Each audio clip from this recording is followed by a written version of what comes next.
¿Sabes cuando miras hacia atrás y te das cuenta de que has pasado la vida entera buscando algo que nunca tuviste? Amor de verdad. No ese amor falso, de fachada, de conveniencia. Hablo de ese amor que te mira a los ojos y te dice, tú importas, yo nunca lo tuve. Y fue esa carencia lo que me llevó a las calles de Madrid a los 20 años, vendiendo la única cosa que creía que tenía valor, mi cuerpo. Antes de seguir, déjame pedirte algo. Si te está gustando esta historia, deja un me gusta aquí abajo. Suscríbete al canal y comenta desde qué ciudad me estás viendo. Esto me ayuda muchísimo y me da fuerzas para seguir compartiendo mi vida con ustedes. Ahora, déjame contarte cómo empezó todo. Nací en un pueblito del interior de una provincia, de esos donde todo el mundo se conoce y el cotilleo corre más rápido que el agua. Mi madre, doña Carmen, tuvo 4 hijos de 3 hombres diferentes. Yo era la tercera. Mi padre, si es que puedo llamarlo así, desapareció cuando yo tenía 2 años. Nunca más volví a verle la cara. Crecí oyendo a mi madre decir que los hombres no sirven, que todos se van, que la mujer tiene que apañársela sola. Ella trabajaba como empleada del hogar en 3 casas diferentes, salía antes de que saliera el sol y volvía cuando la luna ya estaba alta en el cielo. La casa donde vivíamos era pequeña, de tierra batida, con solo 2 habitaciones y un baño que parecía más un hoyo con paredes. Yo compartía la habitación con mis hermanos. Dormía en un colchón delgado en el suelo, de esos en los que sientes cada piedra debajo. En verano, el calor era insoportable, y en invierno nos amontonábamos bajo mantas viejas que olían a humedad. Mi madre nunca tuvo tiempo para el cariño. Llegaba cansada, los pies hinchados, las manos ásperas de tanto fregar suelos y lavar ropa. No había abrazos, no había ¿qué tal tu día?, no había te quiero. Solo se oía el ruido de ella poniendo las lentejas al fuego y el silencio pesado de alguien que está demasiado agotado hasta para hablar. Recuerdo una vez, debía tener unos 7 años, que me acerqué a ella mientras lavaba la ropa en la pila. El sol pegaba fuerte en el patio y ella estaba con la cara roja, sudada, restregando una sábana blanca con tanta fuerza que le temblaban los brazos. Le tiré de la falda y le dije, «Mamá, la profesora dijo que mañana es el Día de la Madre y podemos traer un dibujo. ¿Puedo hacerle un dibujo?» Ella ni siquiera me miró, solo siguió, frotando esa sábana y respondió con voz cansada, «Hija, no tengo tiempo para esas tonterías. Ve a ayudar a tu hermana con la comida». Recuerdo haberme quedado allí parada, mirándola, sintiendo un nudo en el pecho que no sabía explicar. Hoy sé que eso era rechazo, era la sensación de no importar. En la escuela, yo no era diferente de las otras niñas pobres. Usaba uniforme roto, zapatillas agujereadas, el pelo recogido con una goma vieja. Las niñas de familias más ricas me miraban como si estuviera sucia, como si la pobreza fuera contagiosa. Yo no tenía amigas. Pasaba el recreo sentada debajo de un árbol, observando a los demás reír, jugar, compartir la merienda. Yo llevaba pan con margarina, cuando había. La mayoría de las veces me quedaba con hambre hasta volver a casa. Fue en esa época cuando empecé a darme cuenta de algo. Yo era invisible. Nadie me veía. A nadie le importaba. Y empecé a creer que quizás ni siquiera merecía ser vista. Cuando cumplí 12 años, mi madre se echó un novio. Se llamaba José, un hombre grande, de manos toscas y mirada pesada. Apareció en nuestra casa como si ya fuera dueño del lugar. Se sentaba en la vieja mecedora que estaba en el porche y me ordenaba que le trajera cerveza. Mi madre se ponía diferente cuando él estaba cerca. Sonreía, algo raro de ver. Se arreglaba el pelo, se ponía un pintalabios rojo viejo. Intentaba parecer más joven. Yo odiaba aquello. Odiaba verla humillarse por migajas de atención. José se quedaba mirándome de una forma que me ponía la piel de gallina. No era una mirada de padrastro, era una mirada que me hacía querer desaparecer. Yo evitaba quedarme a solas con él. Cuando mi madre salía a trabajar y él se quedaba en casa, inventaba cualquier excusa para ir a casa de la vecina, o me quedaba encerrada en mi habitación. Una noche, me desperté al oír la puerta del cuarto crujir.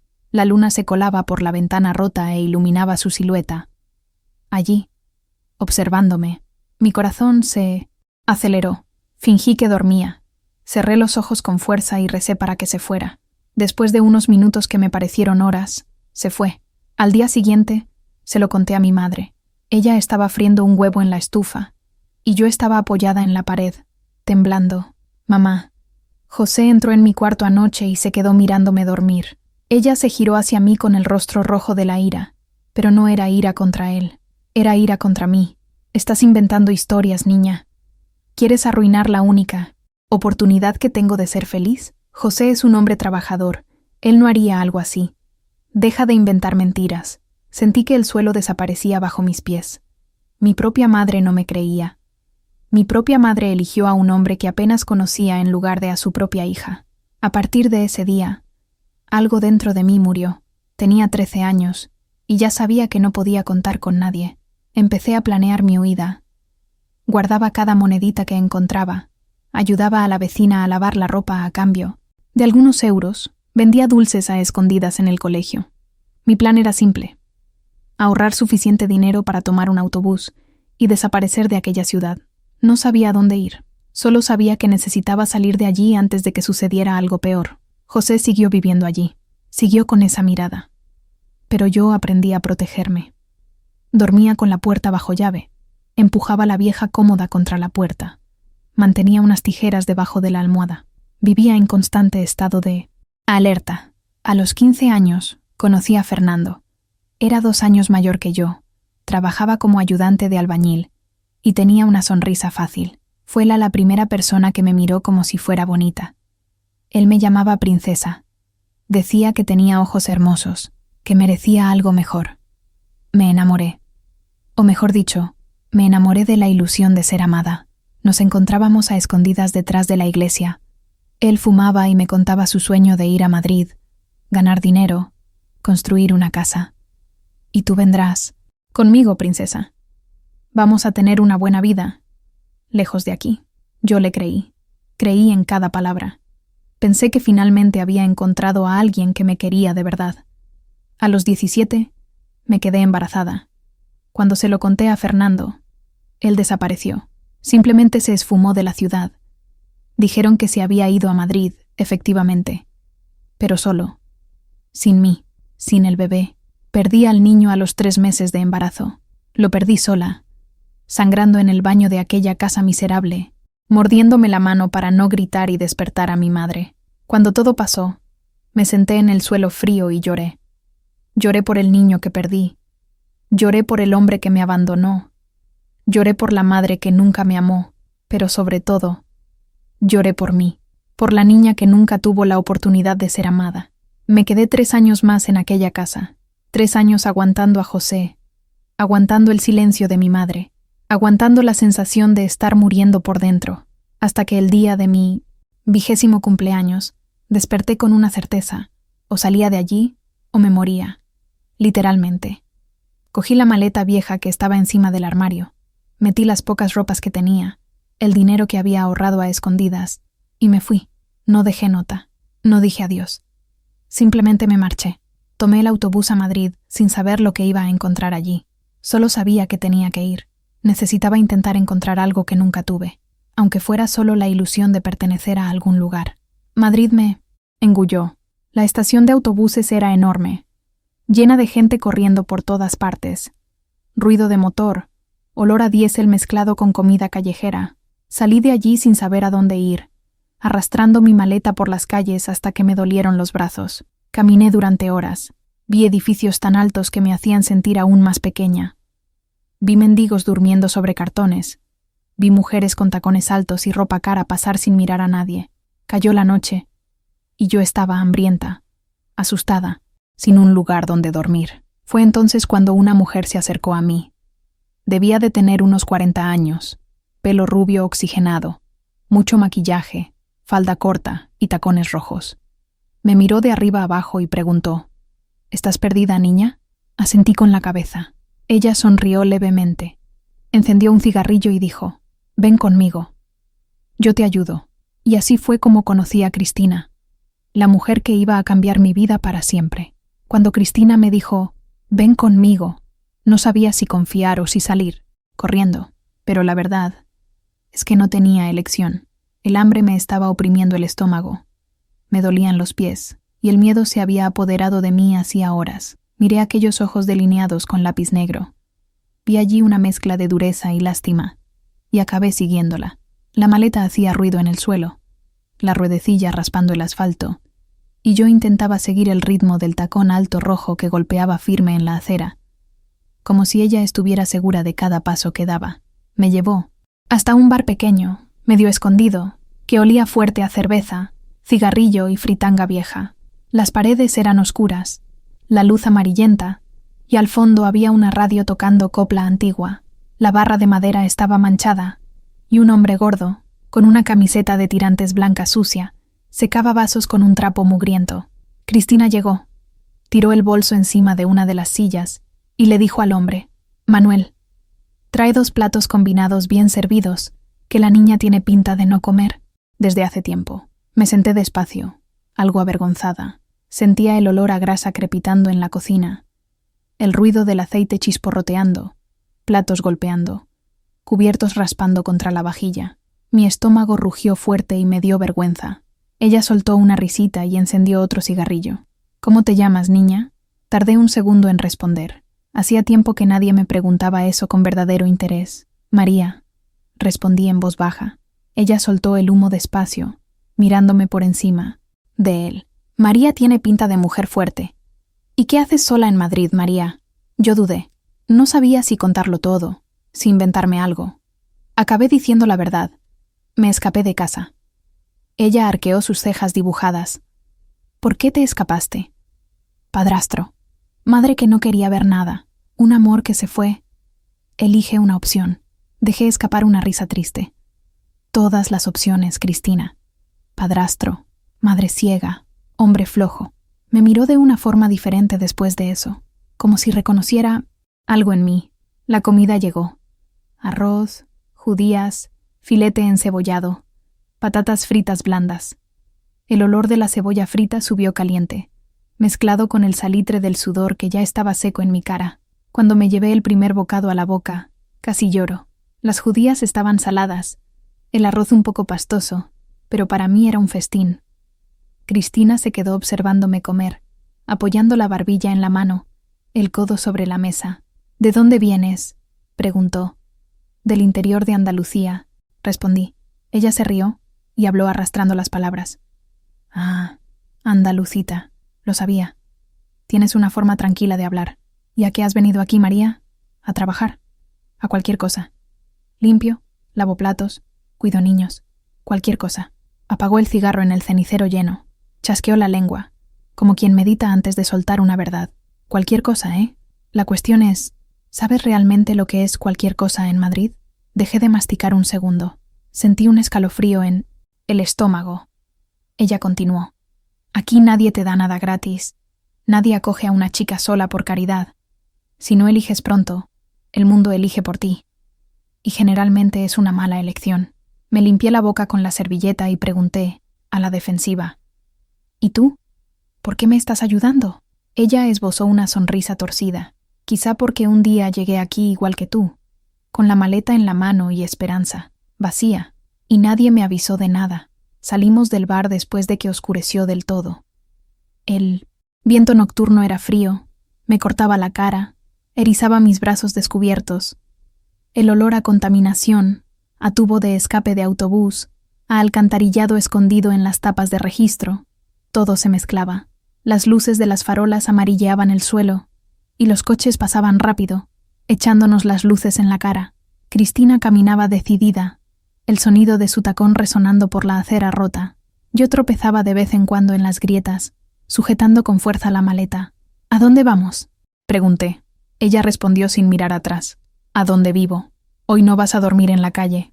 El edificio de ella estaba en una calle estrecha, llena de coches aparcados a ambos lados, y bolsas de basura apiladas en la acera. La fachada era vieja. El revoque se caía. Había manchas oscuras cerca de las ventanas. Tenía un fuerte olor a moho mezclado con producto de limpieza barato. Subimos las escaleras estrechas, y de cada piso salía un sonido diferente de los apartamentos. Televisión a todo volumen. Un niño llorando, una pareja discutiendo, música de reggaetón a tope. Cuando llegamos al tercer piso, se detuvo frente a una puerta marrón desconchada, con el número 32 torcido. Sacó las llaves del bolso y abrió. El apartamento era pequeño, pero ordenado. La sala tenía un sofá de tela desgastada, con unas mantas coloridas encima para ocultar los desgarros. Una mesita de centro con marcas de vasos. Una televisión antigua encendida con un programa de variedades. El suelo era de 1900. Cerámica blanca sucia que chirriaba bajo mis chanclas. En el aire, un olor a perfume dulce mezclado con cigarrillo y laca. En la pared, un espejo grande, medio rajado en la esquina, reflejaba la luz amarillenta de la lámpara de mesa. Ella señaló el sofá. «Puedes sentarte, María. Ponte cómoda. ¿Quieres darte una ducha?» Acepté de inmediato. Sentía el cuerpo pesado, la piel pegajosa, el pelo grasiento. El baño era pequeño, las paredes con azulejos beige antiguos, algunas partes sucias. El agua de la ducha estaba tibia, casi fría, pero para mí se sintió como un abrazo. Cuando el agua resbaló a mis espaldas, se llevó consigo un poco del miedo, un poco de la suciedad de la estación de autobuses, un poco del polvo rojizo del interior. Me quedé allí un rato, escuchando el sonido del agua golpeando el suelo, el eco en la ducha, sintiendo el olor del jabón barato de anís. Me puse una camiseta ancha que ella me prestó y unos pantalones cortos de algodón. Cuando volví a la sala, Cristina estaba sentada en el sofá, con una copa de vino barato en la mano y un cenicero en el regazo. Me miró de arriba a abajo, evaluando. «Eres guapa, María. No sé si alguien te lo ha dicho ya sin segundas intenciones». Me sentí incómoda. Me rasqué el brazo y respondí: «No, creo que no». Ella soltó una risita. «Pues debería. Tienes una mirada triste, pero fuerte. Los hombres pagan caro por una mirada así». Fruncí el ceño. En el momento no entendí lo que quería decir, pero esas palabras se quedaron resonando en mi cabeza. Me senté en el borde del sofá, un poco tensa. Bebió un trago de vino. Se lamió los labios y luego habló sin rodeos. «María, no voy a dorar la píldora, no. Soy trabajadora sexual. Así es como pago las cuentas, el alquiler, la comida. Así es como sobrevivo aquí». Las palabras me golpearon el pecho con fuerza. Trabajadora sexual. Ya había oído hablar de ello, claro. En mi pueblo, la gente cuchicheaba sobre esa mujer de la esquina. Hablaban con asco, con juicio, pero nunca había hablado con una cara a cara. Me quedé callada, sin saber qué decir. Ella continuó: «Y si no me hubiera convertido en esto, habría muerto de hambre, o habría sido golpeada por algún hombre por ahí. Yo elegí mi miseria. Hay gente que ni siquiera eso elige. Eres joven. Si quieres, te ayudo a conseguir un trabajo limpiando, en una cocina, pero seré honesta. Vas a trabajar muy duro por poco. Y vas a seguir siendo invisible». Tragué saliva. El silencio se hizo pesado en la sala. La televisión hacía ruido de fondo, el presentador riendo fuerte, un público aplaudiendo. Parecía un mundo distante del nuestro. Miré el espejo de la pared y me vi allí. Una chica delgada, con el pelo recogido con un aspecto desaliñado, ojos hundidos, una camiseta demasiado ancha. Recordé a mi madre lavando ropa en el lavadero, con las manos agrietadas. Me recordé fregando suelos ajenos por unas pocas monedas, siendo tratada como si no fuera nada. Sentí un nudo en la garganta. Pregunté con la voz baja: «¿Y tú, te acostumbras?» Cristina me miró seriamente, sin maquillaje alguno en ese momento, al menos por dentro. Ella respondió despacio: «Una no se acostumbra, María. Una aprende a desconectar. Es diferente». Me contó cómo funcionaba la calle donde ella trabajaba. Habló de una avenida ancha, bajo la luz fría de las farolas, donde las mujeres se apoyaban en los coches o permanecían de pie, esperando. Describió el olor a perfume barato, mezclado con gasolina, el sonido de los coches pasando despacio, de los hombres llamando como quien escoge la mercancía. Habló de sus compañeras. Carmen, que había venido de Sevilla y hablaba con acento cantado. Lola, que vivía borracha para soportar la noche. Patricia, que tenía 2 hijos y mandaba todo el dinero a su madre en el pueblo. Mientras ella hablaba, yo podía verlo todo en mi cabeza. las piernas expuestas, el tacón alto hiriendo el talón, el pintalabios rojo corrido después de unas horas. Pregunté, casi susurrando, ¿y duele? Ella soltó una risa corta, sin humor. Duele menos cuando aprendes a separar el cuerpo del alma. El cuerpo lo hace, el alma observa de lejos. Cuando los mezclas, enloqueces. Me quedé pensando en eso, en separar el cuerpo del alma. Yo ya había intentado hacer eso antes, cuando José entraba en la habitación, cuando Fernando me dejaba sola con el miedo al embarazo. Tal vez ya me estaba entrenando para aquello sin saberlo. Esa noche, dormí en el sofá. La tela me arañaba la piel, pero era más suave que el fino colchón en el suelo de mi antigua casa. El ruido de la calle entraba por la ventana.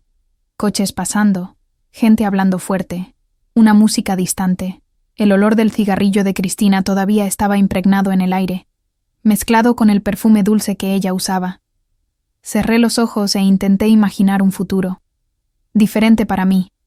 Un futuro en el que tuviera un empleo, una casa pequeña, quizás alguien que me quisiera de verdad, pero la imagen no se afianzaba.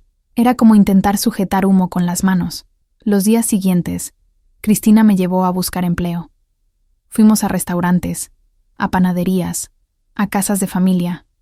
En todas partes, la misma cantinela. ¿Ya tienes experiencia? ¿Has trabajado con contrato? ¿Tienes referencias? Yo decía que no. Ellos decían que iban a llamar. Nunca llamaban. Recorrimos la ciudad entera, el sol quemándome la nuca, el asfalto caliente soltando un vapor que se pegaba a la piel.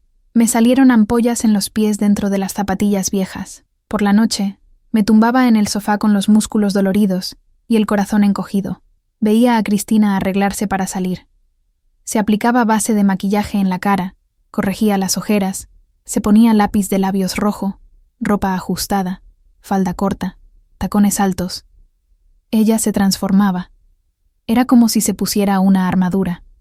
Una noche, estaba frente al espejo, aplicándose rímel en las pestañas, cuando preguntó, ¿qué tal, María? ¿Alguna respuesta sobre el empleo? Yo negué con la cabeza. Nada. Ella suspiró. Sí, me lo imaginaba. Está difícil hasta para quien tiene experiencia. Imagínate para quien empieza ahora. Me quedé allí, apoyada en la puerta de su habitación, observando cada movimiento. La luz del velador dejaba la estancia con un tono medio anaranjado, que resaltaba las sombras de su rostro. Sus manos temblaban un poco cuando se aplicaba el lápiz labial. Yo pregunté, ¿no tienes miedo? Ella se detuvo, miró su propio reflejo, luego giró el rostro hacia mí. Sí, lo tengo. Todos los santos días, pero tengo más miedo de volver a pasar hambre. Una de esas noches me invitó a ir con ella, no para trabajar, sino para ver. Ven conmigo hoy, solo quédate observando. Mira con tus propios ojos cómo es. No decidas nada a ciegas. Yo dudé. Mi cuerpo entero decía que no, pero mi cabeza susurraba que necesitaba entender lo que estaba en juego. Finalmente, fui. El aire de la noche estaba pesado, algo húmedo. La avenida estaba iluminada por hileras de postes altos, arrojando una luz blanca, casi fría, que dejaba todo con un aspecto algo artificial. Los árboles en la acera se balanceaban despacio con el viento, proyectando sombras en el suelo. El olor allí era diferente. Perfume, cigarrillo, gasolina, sudor. Las otras mujeres ya estaban allí, algunas apoyadas en los coches, otras caminando de un lado a otro, equilibrando el cuerpo sobre los tacones. Rocío vino a hablar con nosotras. Era exactamente como Cristina había descrito. Piel morena bonita, cabello rizado recogido en una coleta alta. Una risa fácil. ¿Quién es la nueva?, preguntó, señalándome con la barbilla. Cristina respondió. Por ahora, solo es una visita. Está conociendo el terreno. Rocío me regaló una sonrisa. Bienvenida al infierno con luz de farola, María. Intenté reír, pero se me atascó la garganta. Me quedé apoyada en un muro, medio escondida, observando. Los coches pasaban despacio. Algunos reducían la velocidad. La ventanilla bajaba y una cabeza de hombre aparecía. A veces solo miraba. A veces hacía un gesto con la mano. Las mujeres se acercaban, hablaban en voz baja. A veces entraban en el coche. A veces negaban con la cabeza y volvían. el sonido de risa falsa, voz melosa, palabrotas lanzadas al aire. Todo se mezclaba. Una moto pasó haciendo mucho ruido. El olor a gasolina permaneció en el aire por unos segundos. Un coche patrulla dobló la esquina despacio, los faros barriendo la acera. Algunas mujeres se apartaron. Otras fingieron que no iba con ellas. Sentí un peso en el pecho. Todo aquello parecía a la vez distante y demasiado cercano. Era como ver una película, y de repente, darse cuenta de que formas parte de la escena. Sentí un escalofrío cuando un coche se detuvo muy cerca de donde yo estaba. El conductor, un hombre de unos 40 años, camisa de vestir abierta en el cuello, reloj brillando en la muñeca, se quedó mirándome fijamente. Cristina se acercó rápido, se puso entre nosotros y habló con una sonrisa ensayada. Ella no trabaja, aún. Si quiere estoy yo o Rocío, que está allí. El hombre me miró un poco más, como si estuviera comprobando una mercancía nueva. Después hizo una señal con la cabeza para que Cristina entrara. Ella me miró por un segundo, antes de abrir la puerta, y vi en sus ojos una mezcla extraña de pena y de aliento, como si dijera sin palabras: en algún momento tendrás que elegir. Aquella noche, volví al apartamento con la cabeza hirviendo. El sonido de la avenida, de los coches, de las voces masculinas, de las risas vacías, hacía eco en mi mente. Me acosté en el sofá, el tejido áspero arañándome el brazo, pero la incomodidad mayor venía de dentro. Me quedé mirando el techo manchado, escuchando el ruido distante de la televisión del vecino, una sirena cualquiera a lo lejos. Pensé en toda mi vida hasta ese momento. Pensé en la niña, María, que tiraba de la falda de su madre pidiendo atención. Pensé en la adolescente que casi fue tocada por su padrastro. Pensé en la joven que creyó en Fernando y terminó sangrando sola en el baño, y ahora estaba allí, en una ciudad extraña, sin nadie, con un futuro que parecía empujarme siempre al mismo lugar, el de ser utilizada. Cuando Cristina regresó, ya era casi de mañana. Entró despacio, quitándose los zapatos para no hacer ruido. Pero yo estaba despierta. Se dio cuenta. Tiró el bolso al sofá y se sentó, quitándose las horquillas del pelo, que le cayó pesado sobre los hombros. ¿Estabas despierta por qué, María?, pregunté de vuelta. ¿Y tú? ¿Estás bien? Ella rió, una risa ronca de cansancio. Bien no es la palabra correcta, pero estoy viva. ¿Y tú? ¿Ya has decidido algo? Respiré hondo. Sentí el fuerte olor a perfume y sudor que venía de ella, mezclado con un fondo de alcohol. Aún no, respondí. Ella me miró con calma. No tardes mucho en decidir, porque la vida no espera, y el hambre tampoco. Sus palabras quedaron martilleando en mi cabeza en los días que siguieron. Cada negativa que recibía en los lugares donde tocaba a la puerta, cada mirada de desdén cuando decía que no tenía experiencia, cada noche en que veía a Cristina salir arreglada y volver con dinero para pagar las cuentas, todo eso iba empujando mi pensamiento en el borde de un abismo. Sabía que, si daba un paso, no habría vuelta atrás. Pero al mismo tiempo, empecé a entender que toda mi vida había sido una secuencia de abismos. Quizás aquel era solo uno más. La primera vez que me puse aquella ropa ajustada, los tacones altos que me dolían los pies, y me pinté los labios de rojo temblando frente al espejo, no me reconocí. La mujer que me miraba de vuelta parecía una extraña. Los ojos eran los mismos, pero había algo diferente en ellos. Una dureza forzada, un intento desesperado de parecer segura. Cristina estaba detrás de mí, arreglándome el pelo, pasándome la mano por el hombro como quien prepara a un soldado para la guerra. Respira hondo, María. La primera vez siempre es así. Luego aprendes a fingir que todo va bien, y un día ya ni siquiera necesitas fingir, porque realmente dejas de sentir. No sé si aquello me asustó o me consoló. La idea de dejar de sentir parecía, al mismo tiempo, una libertad y una muerte. Salimos juntas aquella noche. El aire estaba húmedo, pesado, con olor a lluvia que amenazaba con caer pero nunca llegaba. La avenida estaba tal como la había visto antes. Luces blancas de las farolas, coches pasando despacio, mujeres esparcidas por la acera como flores marchitas esperando que alguien las recogiera. Rosalía me hizo un gesto desde lejos. con una gran sonrisa en el rostro. Jimena estaba apoyada en una farola, fumando, con la mirada distante. Patricia se ajustaba la falda, tirando hacia abajo, intentando cubrir más el muslo. Cristina me colocó en un rincón estratégico, cerca de un árbol, donde la luz de la farola daba directo en mi rostro. «Quédate aquí, no aceptes menos de 50 por el rapidito, 80 si es el programa completo. Si el tipo es raro, lo sientes al instante. Confía en tu instinto, y cualquier cosa, nosotras estamos aquí», señaló a las otras mujeres, y me di cuenta de que había una red silenciosa allí, una protección invisible entre ellas. Asentí con la cabeza, pero mi corazón latía tan fuerte que yo pensé que me iba a desmayar. El tacón se hundía en las grietas de la acera, y yo intentaba mantener el equilibrio, física y emocionalmente. El primer coche que se detuvo para mí era un sedán gris, viejo, con una pegatina descolorida en la luna trasera.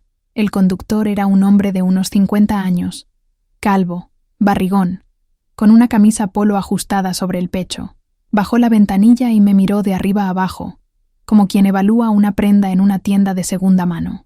«¿Cuánto?». Su voz era ronca, impaciente. Me quedé paralizada. Las palabras se me atascaron en la garganta. Cristina apareció a mi lado, se inclinó en la ventanilla del coche y habló por mí. 50 la rapidita, 80 el completo. El hombre hizo una mueca. «Está caro. La otra de ahí cobra 40. Cristina esbozó una sonrisa fría. «Pues ve con la otra». El coche arrancó, y yo respiré aliviada. Ella me miró seria. «No bajes el precio, María. Nunca. Cuando lo bajas, te faltan el respeto todavía más». El segundo coche tardó unos 20 minutos en parar. Era una camioneta blanca, alta, limpia. El conductor era más joven. Debía tener unos 35 años. Pelo con gel, un perfume fuerte que se podía oler incluso desde fuera. Me llamó con un gesto del dedo. «Ven aquí, guapa». Me acerqué despacio, con el corazón en un puño. Él sonrió, mostrando unos dientes demasiado blancos. «¿Primera vez?». No respondí, pero él ya lo sabía. «Tranquila. Soy buena gente. ¿Cuánto cobras?». 80, dije. La voz me salió más débil de lo que quería. Se rió. «Hecho. Entra». Cuando abrí la puerta y subí a aquella camioneta, el olor a cuero y perfume me asfixió. El asiento era blando. La radio ponía música de fondo a un volumen bajo. Condujo unas cuantas manzanas, se metió en una calle oscura, llena de árboles, y aparcó bajo una sombra. Apagó el motor. El silencio se hizo pesado.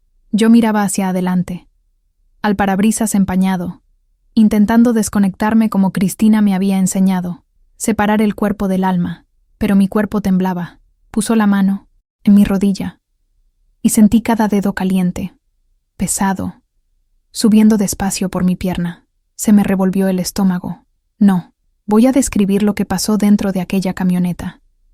No porque esté prohibido, sino porque hay cosas que no caben en palabras. Lo que sí puedo decir es que, cuando terminó, salí de allí con 80 euros en la mano y un agujero en el pecho que parecía no tener fin. Me dejó de vuelta en la avenida, despidiéndose con la mano como si me hubiera hecho un favor. Me quedé parada allí, sujetando el dinero arrugado, sintiendo el sabor del asco en la boca, el olor de él todavía pegado a mi piel. Cristina vino hacia mí, me miró a la cara, no dijo nada, solo me abrazó, y en aquel abrazo apretado, con olor a tabaco y perfume barato, yo lloré en voz baja, temblando, mientras los coches seguían pasando y el mundo continuaba girando indiferente. Los días se convirtieron en semanas, las semanas se convirtieron en meses. Aprendí la rutina de la avenida como quien memoriza una receta amarga. Aprendí a identificar los tipos de clientes. Los rápidos, que solo querían terminar pronto. Los conversadores, que pagaban más para hablar de la vida y la soledad. Los violentos, que evitábamos a toda costa. Los regulares, que volvían siempre, creando una extraña ilusión de intimidad. Aprendí a negociar, a imponer límites, a percibir cuando un hombre era peligroso solo con mirarle a los ojos. Aprendí a guardar el dinero, a esconder una parte para que Cristina no la viera, para tener una reserva secreta que un día me sacaría de allí. Pero algo empezó a cambiar, cosas pequeñas, casi imperceptibles al principio. Cristina estaba diferente. Ella, que siempre fue mi fortaleza, mi guía, empezó a beber más, a llegar a casa cada vez más tarde, con los ojos rojos, la voz pastosa. A veces desaparecía por 2 días y volvía sin explicación. Rosilene me contó, una noche fría mientras esperábamos clientes, que Cristina estaba consumiendo drogas. Nada pesado todavía, solo unas rayas por aquí y por allá, unas piedritas de vez en cuando. Pero ya sabemos cómo es María. Empieza suave y termina mal. Fingí que no lo creía. No quería creerlo. Cristina era mi única familia, en aquella ciudad. Una noche volví a casa y encontré la puerta del apartamento entreabierta. El corazón me dio un vuelco. Entré despacio, encendí la luz y vi la sala revuelta, la mesa de centro volcada, el sofá con las mantas tiradas por el suelo, cajones abiertos, ropa esparcida. ¿Cristina? Llamé, con la voz temblándole. Ninguna respuesta. Fui hasta su habitación. La puerta estaba cerrada. Llamé. Cristina, ¿estás ahí? Un gemido bajo provino de dentro. Abrí la puerta y la vi tirada en el suelo, encogida, abrazando sus propias piernas, temblando. Sus ojos estaban desorbitados, vidriosos, las pupilas dilatadas, la boca entreabierta, babeando. A su lado, una pipa improvisada, trozos de roca, un mechero.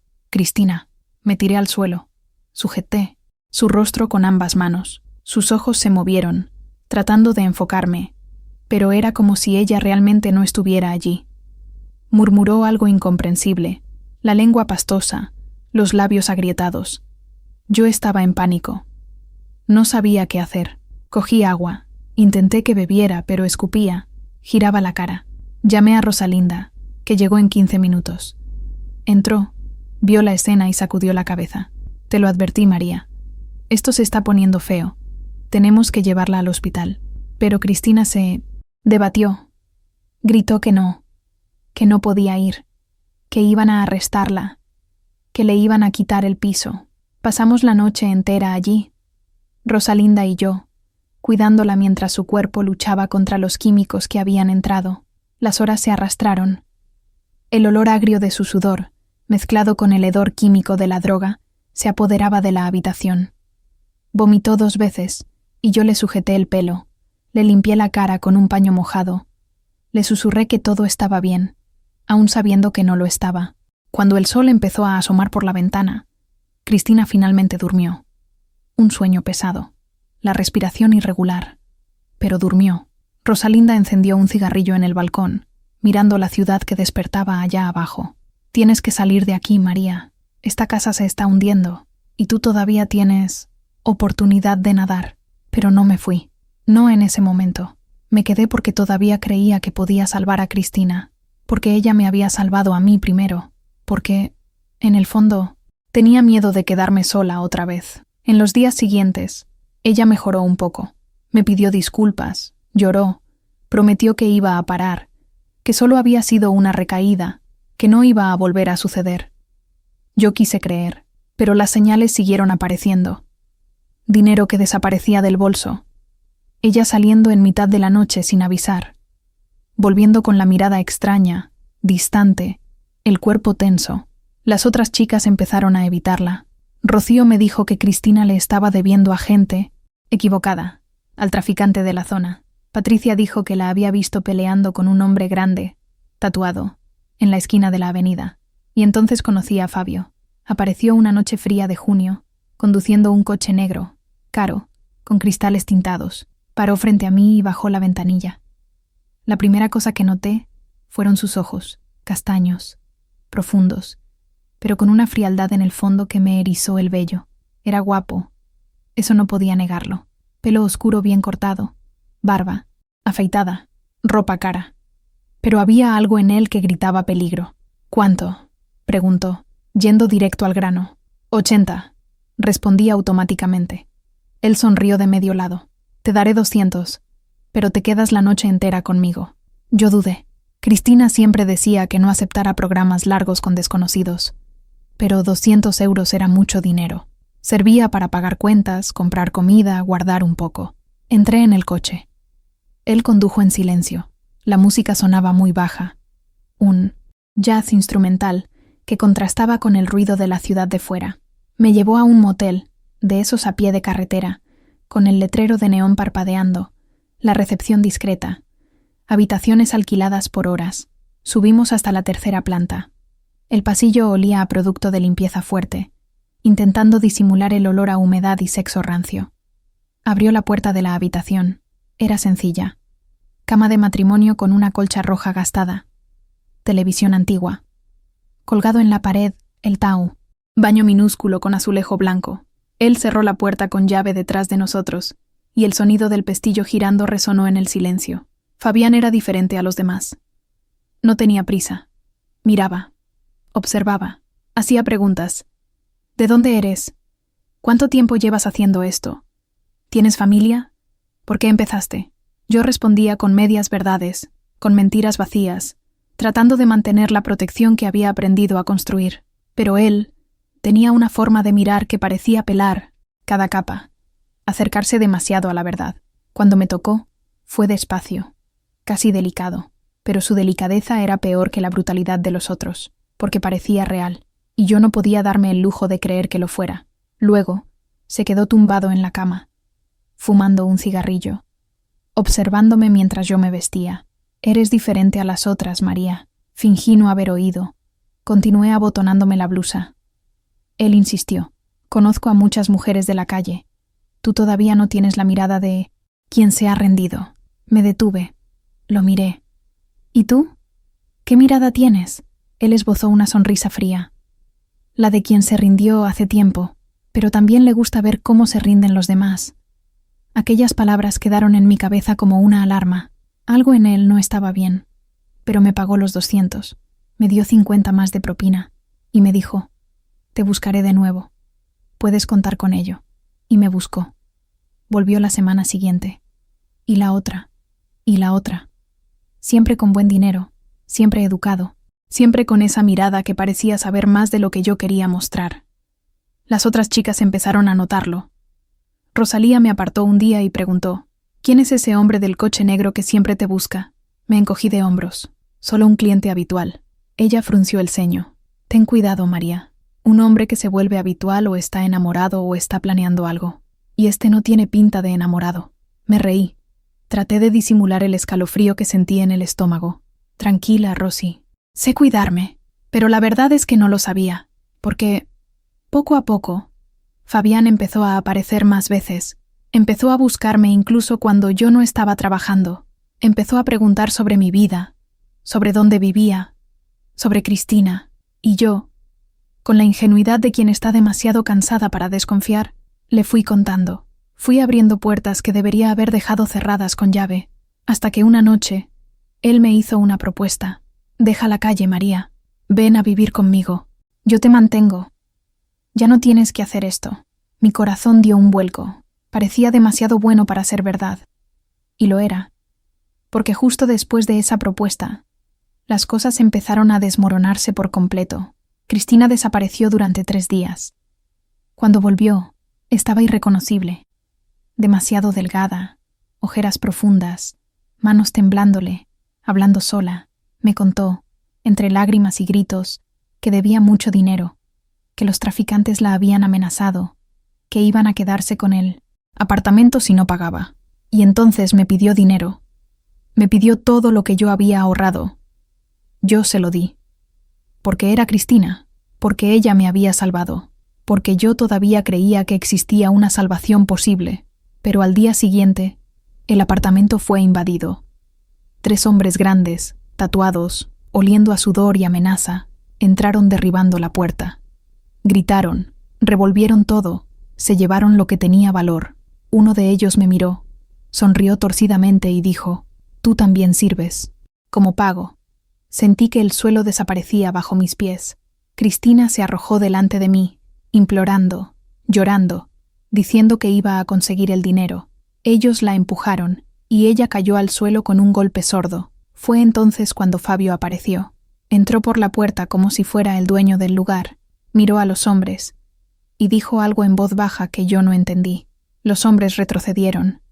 Se fueron. y Fabio me tendió la mano. Yo sabía que aquello era un intercambio. Yo sabía que estaba saliendo de una prisión y entrando en otra. Pero estaba cansada de correr, de sobrevivir, de tener miedo. Tomé su mano y salí de ese apartamento por última vez, dejando a Cristina llorando en el suelo, entre los escombros de lo que un día fue un lugar seguro. La casa de Javier estaba en un barrio apartado, lejos de la avenida, lejos del ruido, lejos de todo lo que yo conocía. Era un chalet sencillo, pero bien cuidado, con portón de hierro, un pequeño jardín en la entrada y rejas en las ventanas. Cuando entramos, el olor era de limpieza reciente, producto de pino mezclado con café recién hecho. El salón tenía un sofá de cuero marrón, una televisión grande en la pared, suelo de baldosas que reflejaba la luz amarilla de la lámpara de techo. Todo muy ordenado, muy tranquilo. Demasiado tranquilo. Me enseñó la habitación donde dormiría. Una cama de matrimonio con sábanas blancas, armario empotrado, ventana con cortina beige. Ponte cómoda.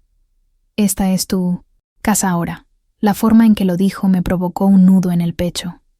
Pero estaba demasiado agotada para cuestionarlo. Los primeros días, todo parecía casi normal. Salía temprano, volvía por la noche, traía comida, pagaba las facturas, me daba dinero para comprar ropa. Ya no tenía que salir a la calle, ya no tenía que maquillarme, ya no tenía que subirme a coches de extraños. Debería haberme sentido aliviada, pero la sensación que tenía era la de estar en una jaula de oro. No me pegaba, no gritaba, pero controlaba. Controlaba lo que comía, a dónde iba, con quién hablaba. Mi móvil desapareció al segundo día. Él dijo que se había roto, que iba a comprar otro, pero nunca lo compró. Me quedaba sola el día entero en aquella casa silenciosa, mirando por la ventana, viendo la vida pasar ahí fuera mientras la mía estaba en suspenso. Tenía relaciones conmigo todas las noches. No era violento, pero tampoco era cariñoso. Era mecánico, frío, como si yo fuera una obligación. Luego, se daba la vuelta y dormía, roncando suavemente, mientras yo me quedaba despierta mirando al techo, contando las grietas de la pintura, sintiendo cómo el peso del silencio me asfixiaba. Intentaba hablar con él, intentaba preguntar sobre su vida, sobre su trabajo, sobre cualquier cosa que me hiciera entender quién era aquel hombre, pero él se desviaba. Respondía con monosílabos, cambiaba de tema. Era como vivir con un fantasma que tenía cuerpo, pero no alma. Una tarde, yo estaba en la cocina fregando los platos cuando oí abrir la puerta principal. Me pareció extraño, porque Fabio nunca volvía temprano. Me sequé las manos en el paño y fui hasta el salón. Él estaba allí, pero no estaba solo. Había otro hombre con él, alto, delgado, tatuaje en el cuello, mirada dura. Hablaban en voz baja, pero yo lograba oír fragmentos de la conversación. Necesito otra más. La otra ya no está rindiendo. Está débil. Está enferma. Fabio me miró e hizo un gesto para que volviera a la cocina. Yo obedecí, pero me quedé pegada a la pared, con el corazón latiendo con fuerza, intentando escuchar más. El otro hombre se rió, una risa ronca, de fumador. Esta nueva es bonita. Va a rendir bien. ¿Cuánto quieres por ella? Las palabras me golpearon el pecho como un puñetazo. ¿Cuánto quieres por ella?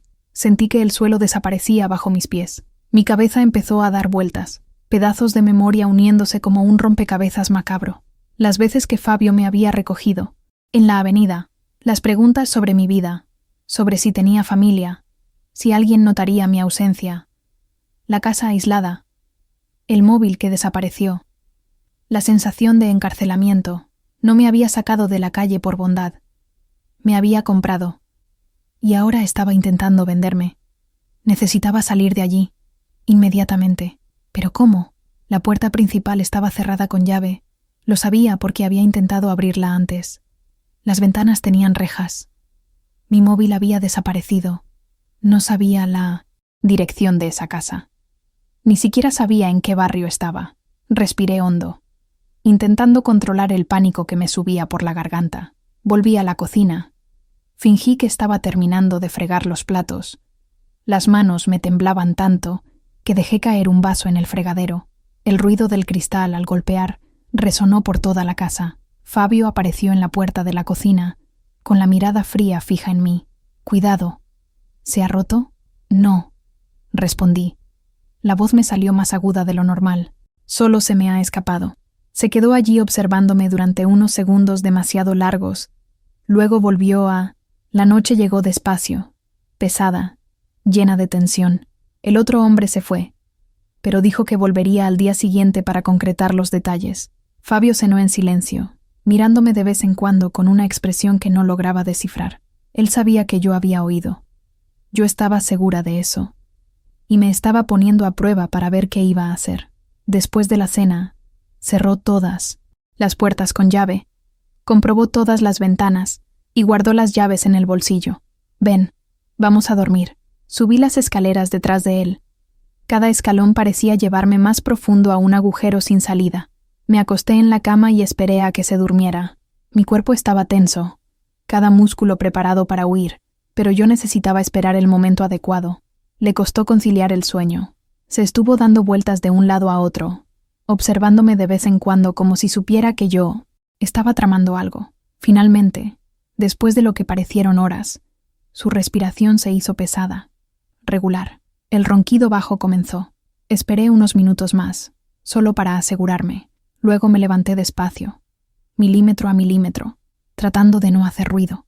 El colchón crujió suavemente, y me congelé. Él se movió, se dio la vuelta, pero no se despertó. Bajé de la cama con el corazón en la boca. Caminé descalza por la habitación, el piso frío helándome los pies. Necesitaba las llaves. Estaban en el bolsillo de su pantalón, tirado sobre una silla cerca de la ventana. Me acerqué lentamente, conteniendo la respiración, cada segundo pareciendo una eternidad. Metí la mano en el bolsillo con cuidado, sintiendo el metal frío de las llaves rozando mis dedos. Fue entonces cuando su mano me agarró la muñeca con fuerza. Solté un grito ahogado. Sus ojos se abrieron, fijos en los míos, brillando en la oscuridad. «¿Vas a alguna parte, María?» Me tiró del brazo con fuerza. Me arrojó sobre la cama. Subió encima de mí, sujetando mis dos muñecas por encima de la cabeza. El peso de su cuerpo me inmovilizaba, su aliento caliente en mi rostro. Me debatí. Intenté gritar, pero él me puso la mano en la boca. «Shh, quieta. ¿Crees que soy idiota? ¿Crees que no sabía que ibas a intentar escapar?» Sus ojos estaban tranquilos, inquietantemente tranquilos, como si todo aquello fuera parte de un juego que ya había ganado hace mucho tiempo. Le mordí la mano con toda la fuerza que tenía. Él gritó. Me soltó por un segundo, y aproveché para empujarle, salir de la cama, correr hacia la puerta. Pero él fue más rápido. Me tiró del pelo, y el dolor me cortó el cuero cabelludo como un cuchillo. Caí al suelo.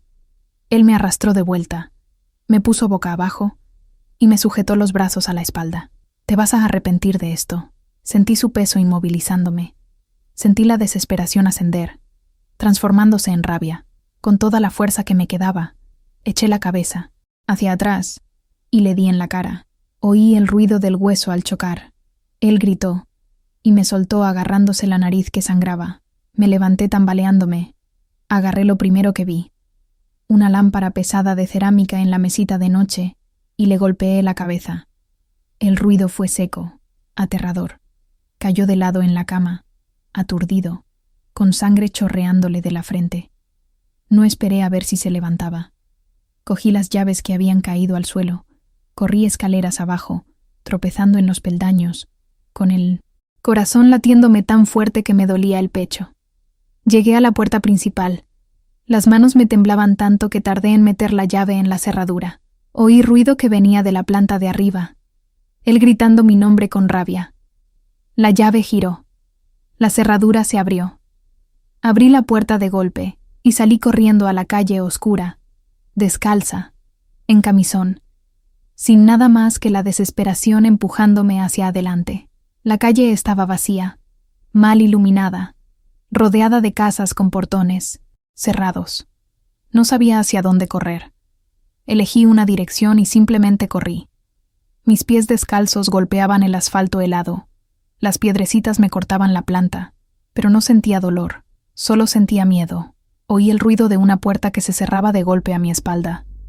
Su voz gritando: «María, vuelve aquí». No vas a llegar lejos. Yo corrí más, rápido, metiéndome por calles transversales, intentando esconderme en las sombras, con el aliento quemándome la garganta. Doblé una esquina y vi una luz más adelante, una gasolinera abierta. Corrí hacia esa luz como quien corre hacia la salvación. Había un empleado llenando el depósito de un coche, un hombre pagando dentro de la tienda de conveniencia. Llegué tropezando, casi cayéndome, y me agarré al mostrador. El dependiente, un joven con uniforme azul, me miró asustado. «Señora, ¿se encuentra bien?» Apenas podía hablar. Solo negaba con la cabeza, con lágrimas cayendo por mi rostro. Él va a atraparme. Necesito llamar a alguien. El joven cogió su teléfono. «¿Quiere que llame a la policía?» Iba a decir que sí, pero entonces pensé, ¿y si no me creían? ¿Y si Javier conocía a gente en la policía? ¿Y si me enviaban de vuelta? Llamé a Rosalía. Era el único número que sabía de memoria. Contestó con voz adormilada. «Dígame». «Rosy, soy yo, María. Necesito ayuda». Su voz se puso alerta al instante. «¿María? ¿Dónde estás? ¿Qué ha pasado?» Le di la dirección de la gasolinera y me dijo que venía, que me quedara allí, que no me moviera. Me quedé sentada en un rincón de la gasolinera, abrazando mis propias piernas, temblando de frío y miedo, mientras el empleado me miraba con lástima y me trajo una manta vieja que tenían en el almacén. Me cubrí el cuerpo, pero nada podía cubrir el vacío que se había abierto dentro de mí. Rosalía llegó en 20 minutos que parecieron horas. Se bajó del coche, con una camisa ancha sobre su ropa de trabajo, y me abrazó fuerte sin hacer preguntas. «Ven, vámonos de aquí». Entré en su coche, y cuando la puerta se cerró de golpe, sentí una ola de alivio y desesperación al mismo tiempo. Condujo en silencio durante unos minutos, solo mirándome de vez en cuando, hasta que finalmente preguntó: «¿Qué ha pasado, María?» Y yo se lo conté. Se lo conté todo.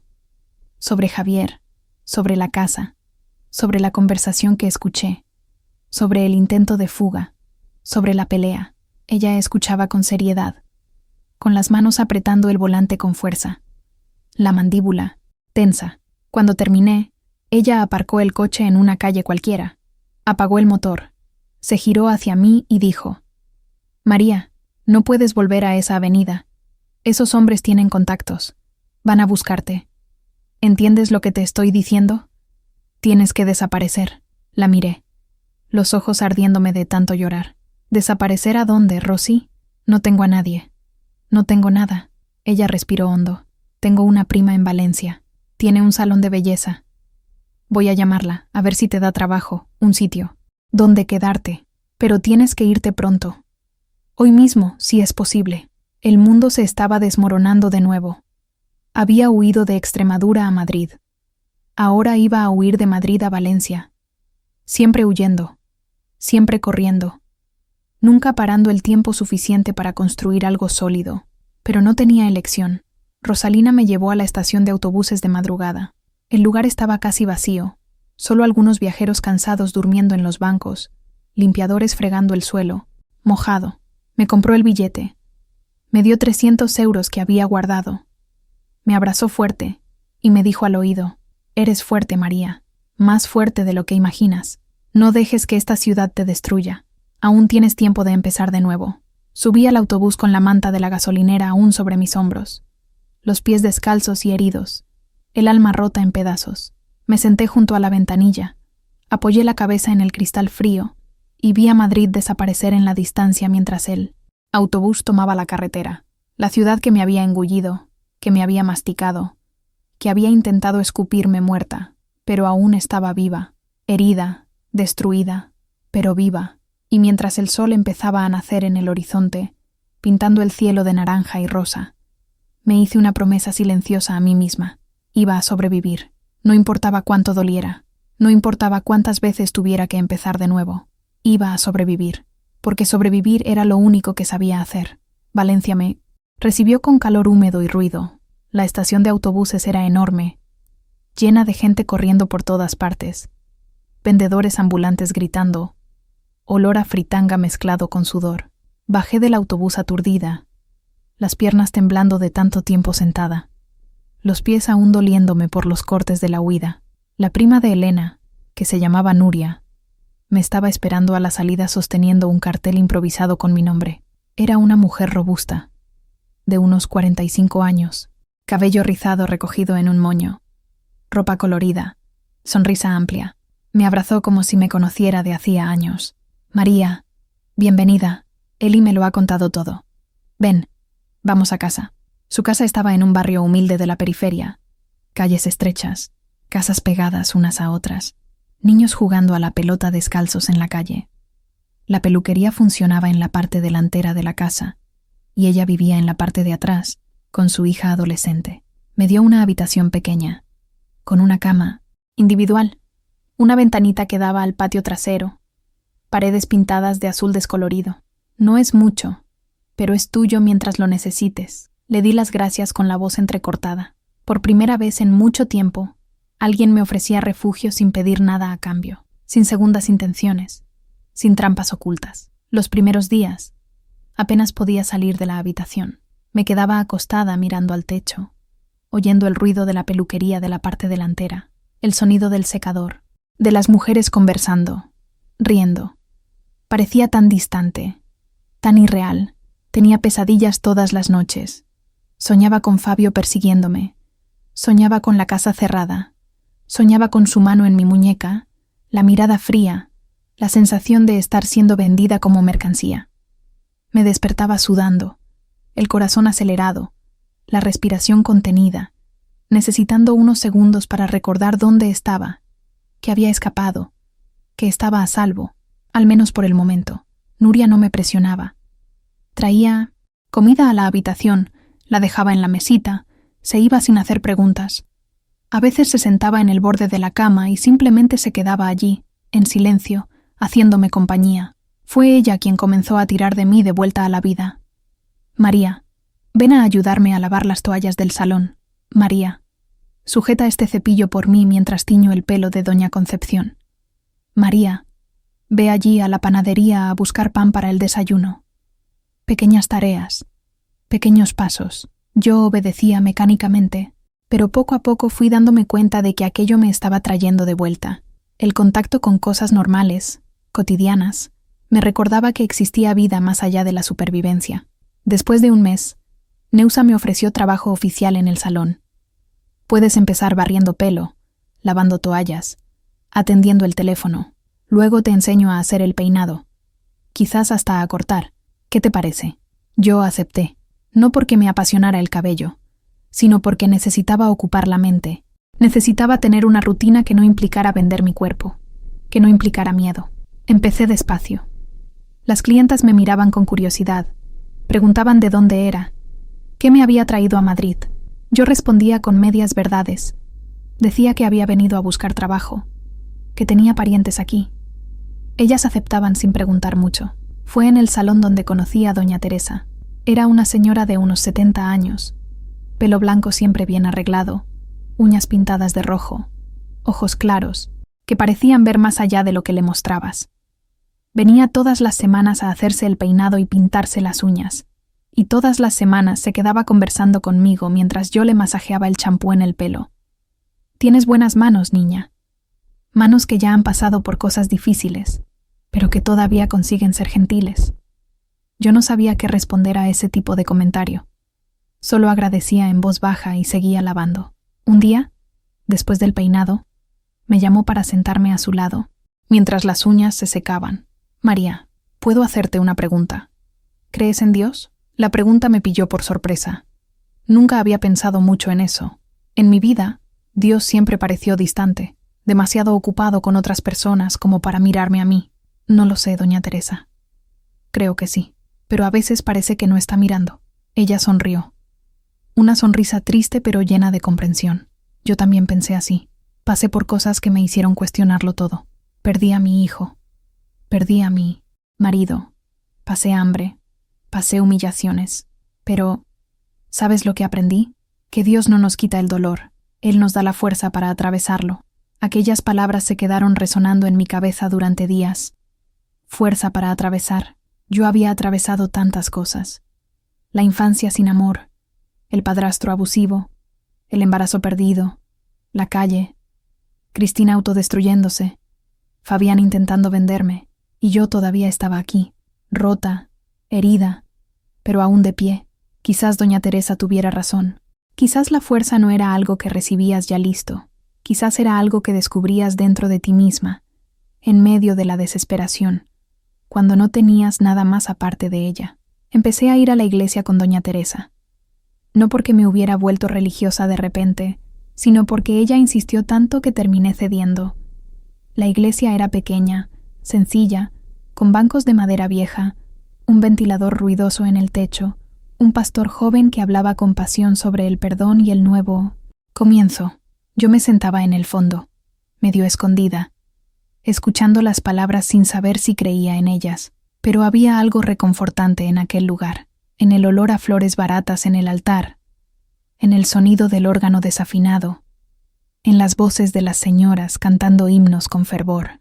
Había algo allí que me hacía sentir menos sola. Fue en la iglesia donde encontré personas que me acogieron sin juzgar, mujeres que también tenían historias difíciles, que también cargaban cicatrices, invisibles.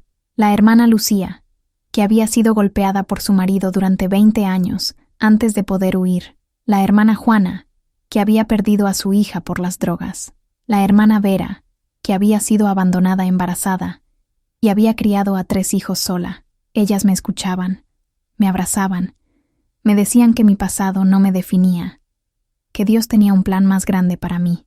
Yo no estaba segura de si creía en el plan de Dios, pero creía en ellas, creía en la bondad que aún existía en el mundo, oculta en lugares insospechados. Pasé 6 meses trabajando en la peluquería, viviendo con Nuria, yendo a la iglesia, reconstruyéndome poco a poco. Aprendí a hacer peinados, aprendí a hacer la manicura, aprendí a conversar con las clientas, sin revelar demasiado de mí misma. Reuní suficiente dinero para alquilar un pequeño cuarto solo para mí, diminuto, pero mío. Compré algo de ropa, algunos zapatos, cosas sencillas que me hacían sentir humana de nuevo. Dejé de tener pesadillas todas las noches. Ahora solo las tenía unas pocas veces a la semana. Dejé de mirar por encima del hombro todo el tiempo, temerosa de que apareciera Javier. Empecé a creer que quizás me había escapado de verdad. Un año después de llegar a Madrid, recibí noticias de Barcelona. Rocío me llamó. Cristina había muerto. Sobredosis. La encontraron sola en el apartamento. Hacía ya 2 días. Nadie la había echado de menos. Cuando Rocío me lo contó, me derrumbé. Lloré durante horas.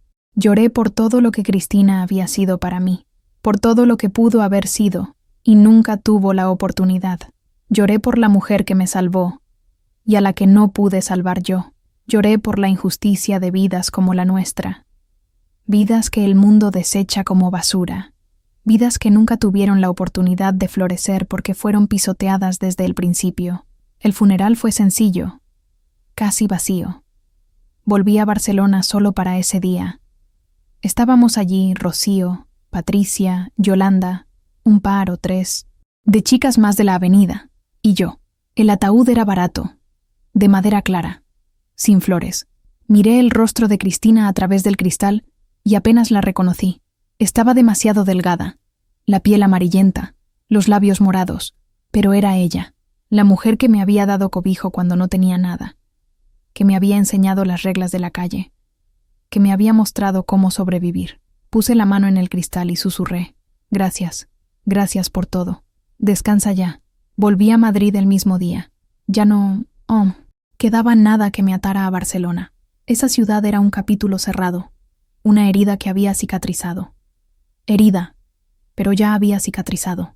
En el autobús de vuelta, miré por la ventana viendo el paisaje pasar, montañas verdes, barrios marginales pegados al cerro, y a lo lejos, una imponente estatua con los brazos abiertos. Pensé en todo lo que había vivido. Pensé en la joven de Andalucía que huyó a los 20 años sin saber a dónde ir.